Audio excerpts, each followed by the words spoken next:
I am convinced the more I see psychopathic nature, I'm looking into the eyes of a demon.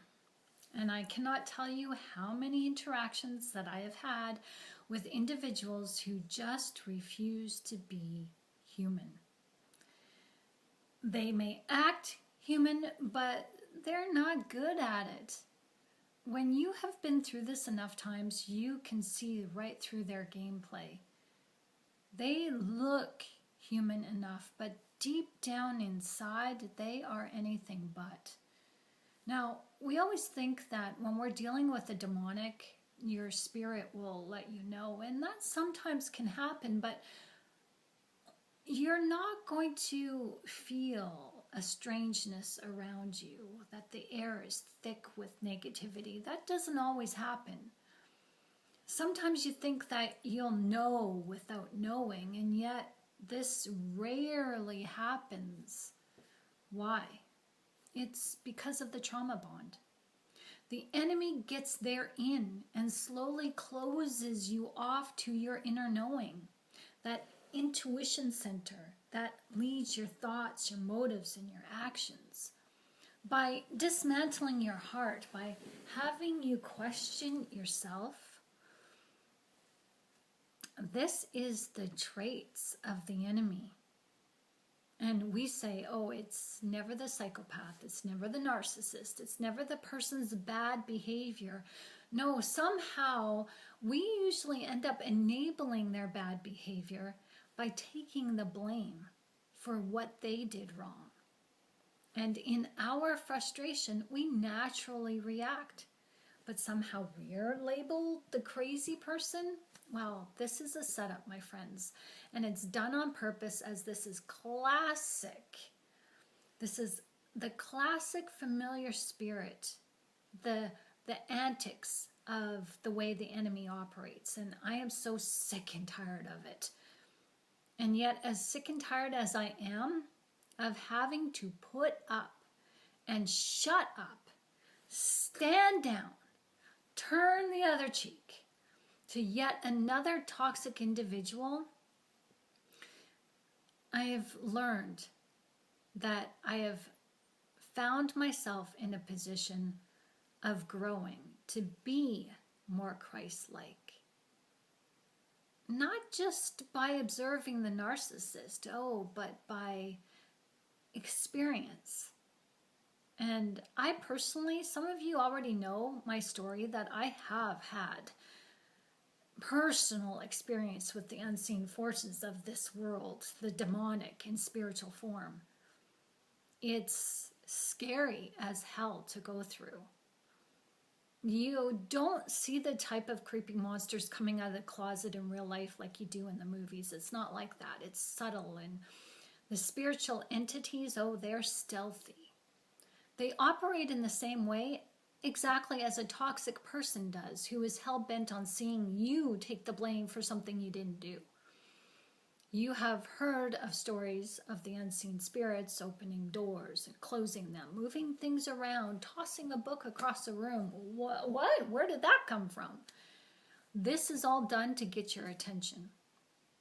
They don't do this to say, hi, look over here. Can you see me yet? Hello, I'm in the room. No.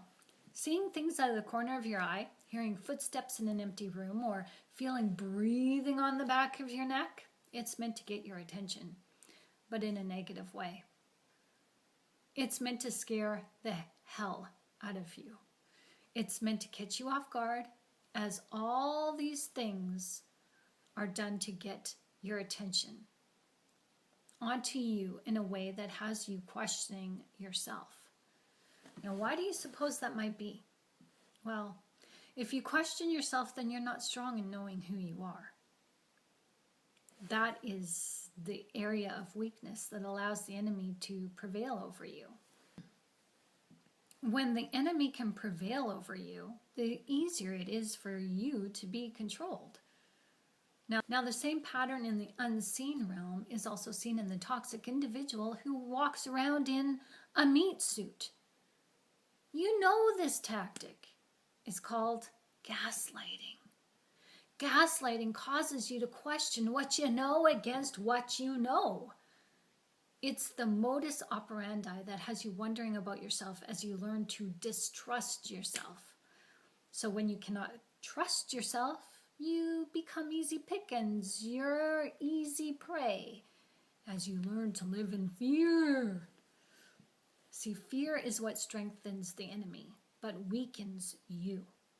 Fear is what causes you to become separated from Jesus, who is your armor in times of spiritual battle. I remember so many times when dealing with the unseen forces of this world, I used an Ouija board, and that got me into trouble. And when I saw those evil forces nightly, I would say, how do you rebuke something that you can't see? Yeah, I was that naive. But it's not like your face is staring back at something. It's not like you're in a spiritual face-to-face battle looking eye to eye with your enemy. It's not like that. You can't see your opponent. And I remember I would walk away so dang frustrated, knowing what I saw, knowing what I experienced. I experienced something, but what? I couldn't pin it down. And that was extremely frustrating to me because I know I wasn't going crazy. But trying to explain this to other people who didn't have the experience, who didn't believe, who didn't see, who didn't know what I was dealing with, well, trying to convince them I wasn't crazy was just something that wasn't going to happen. I had to stay silent. And that's what the spiritual realm, including the ones walking around in meat suits, want us to do. They want us to stay silent. It's the psychopathic, the narcissistic, the borderline, the Machiavellian. It's the same shit, just different pile. Just because the toxic person cannot toss a book across the room from behind you back while looking at you straight in the eye doesn't mean that they don't project. The antics are the same. It only appears to be different.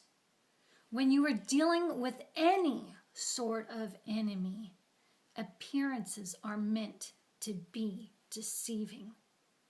So that's what I've learned in dealing with all of this. I've learned not to fear the narcissist by first learning not to fear the spiritual entity known as the demonic forces in this world. That's unfortunately been my experience. And it's not like I saw this right away. I had this aha moment yesterday. It took a while, as it takes a while, because you want to look at the narcissist from a human standpoint, that they're capable of love, they're capable of caring, they're capable of changing. And when I had my aha moment with this yesterday, it's like I have just freaking had a growth spurt in my spirituality. Because when you can't see the enemy coming, it's really hard to fight back. And in the case of fighting unseen spiritual forces in the heavenly realms, you don't know the strength of the spiritual until you are faced with that type of strength, as their strength challenges you to face your own spirituality. And I believe that is what the narcissist and all these toxic people do. They have us face our own spirituality. And when you have to stand up against something unseen, and I've had to do that, it does shake your faith a little bit, as it reveals to you just how little faith you really do have. I've written on my experiences with the unseen.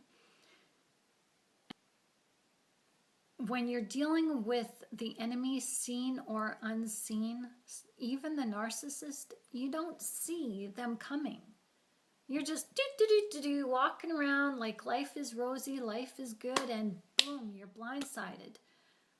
The enemy wearing a meat suit, aka the narcissist, the psychopath, the Machiavellian, They come in looking all posh and eloquently dressed, riding on their silver tongue of fancy words and superficial flattery and charm.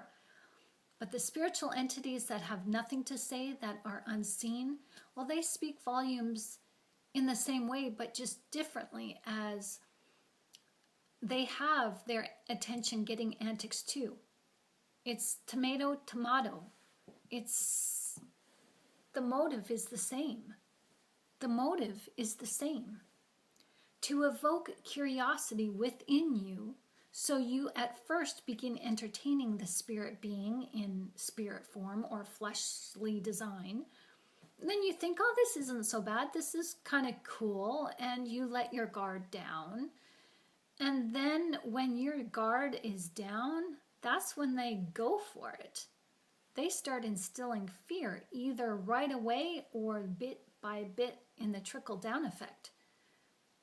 The meat suit is just a disguise to help hide the truth from you, my friends. An evil spirit is an evil spirit, and a curse is a curse. And I will put enmity between your seed and her seed. Genesis chapter 3, verse 15. That is what we've been dealing with all along. Just think about that for a moment. The natural law of this world is that the enemy and the enemy's children will be against all of us, God's children.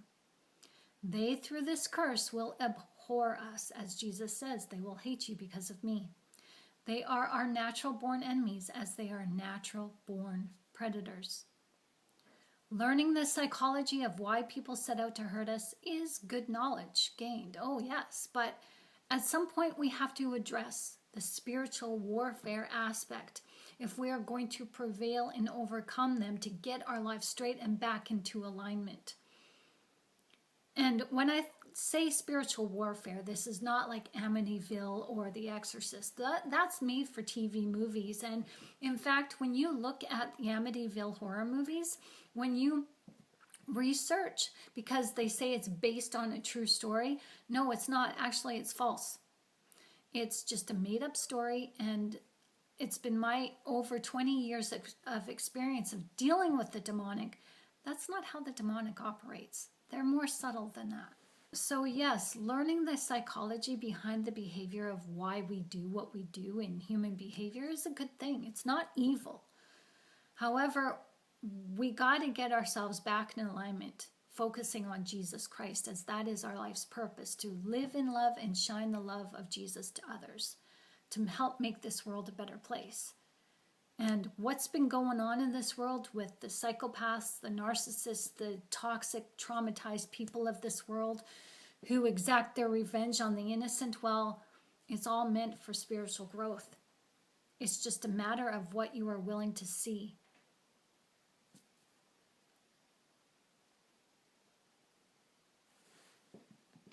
You can see the truth for what it is, or you can still walk in denial and allow that denial to lead you into situations that hinder you. Now, when you see, and I'm speaking from experience, I mean, frick, I'm a slow learner when it comes to this stuff, but now that I see it, oh, I see it, and it's on. I'm done. I'm done placating and catering to the enemy, and I know what my purpose is now here in this life, to help you and help us overcome the enemy in here and out there in this world. So when you see that this life we live is for our own personal spiritual empowerment, you will less likely allow yourself to be entertained by toxic people. When you see the spiritual aspects, you will stop entertaining the negative situations that emotionally drain you of your energy through unwanted thoughts and feelings. Just like the unseen spirits have their places of haunting, so too the meat suit spirits.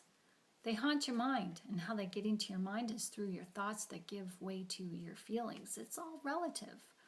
Spirits have their hangouts, those hot spots of the community where people fear to go.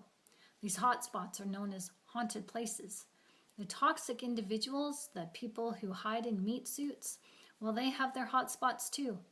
The haunted places are the regions of our mind where we can't stop thinking about the toxic person. We have private conversations with them in our head. We try to come up with thought situations of how we could have done that better, or we should have said this, or maybe we could have done that. Our ruminating, unwanted thoughts act like a haunted cemetery where a past situation that is gone and buried, dead and buried, we resurrect that spirit of those lost situations of the past by focusing on the emotionally dead, the narcissist who has no empathy. Oh, that was good. Did you hear that? Let's rewind that for a second. Our ruminating thoughts keep us stuck in the past. And we go over those situations and scenarios, and that is a haunted place. And those dead and buried thoughts are the cemetery of the past, where a past situation is dead and buried. But we, with our thoughts in the now, resurrect the spirit of those situations as we make those spiritual situations come alive by focusing on the spiritually dead, the narcissist who has no empathy. Suddenly, the videos that I've created for you on this channel about detaching your feelings from the narcissist and how negativity doesn't really exist when you focus all your efforts and your thoughts on positivity through Jesus Christ. Suddenly now everything is making much more sense, as I've seen and experienced so much of the supernatural to know, and yet I still find myself going, duh, what? What just happened? I couldn't see the bigger picture until I called out to God yesterday and asked for his help, and boom, help came. When you choose to follow Jesus, you really don't get to pick your battles. You don't get that option. When Jesus chooses you, he knows the battles you will face before you do. Life is one big battlefield through experience. Now, there is more to this than meets the eye, and what comes to mind is the saying of Jesus, "Let the dead bury the dead." These are hard-hitting words, but extremely fitting. They are meant to help us understand that those who live for this world are not alive in Christ. So, who do you think the narcissist might be? Who do you think someone who is self-serving and has malevolent motives might be? Who do you think the enemy's children might be? If one is not alive to Christ, they are dead to him. Negative energy cannot adhere itself to positive energy. That's why we will never be a match for the narcissist.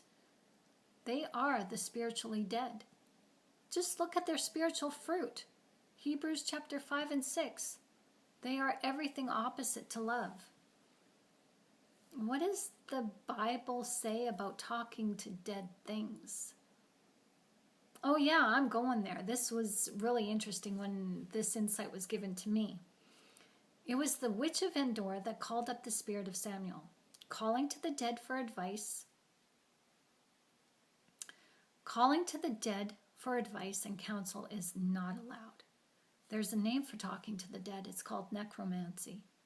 Now, the Bible's Old Testament used physical things to help us obey to the spiritual law of the New Testament.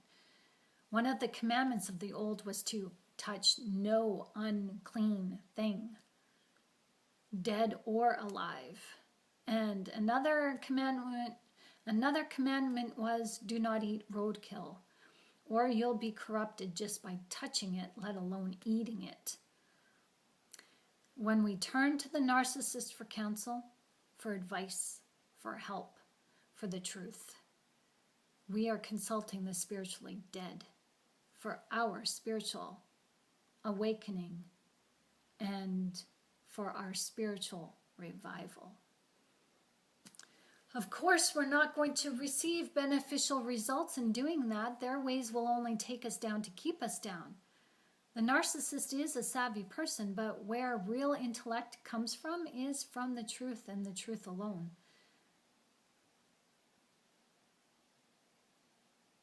Look in the eyes of a toxic person and you will see right away.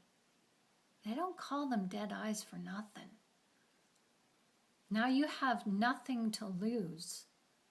So who's stopping you in your tracks today? When you know, you know. It's time to armor up, soldier.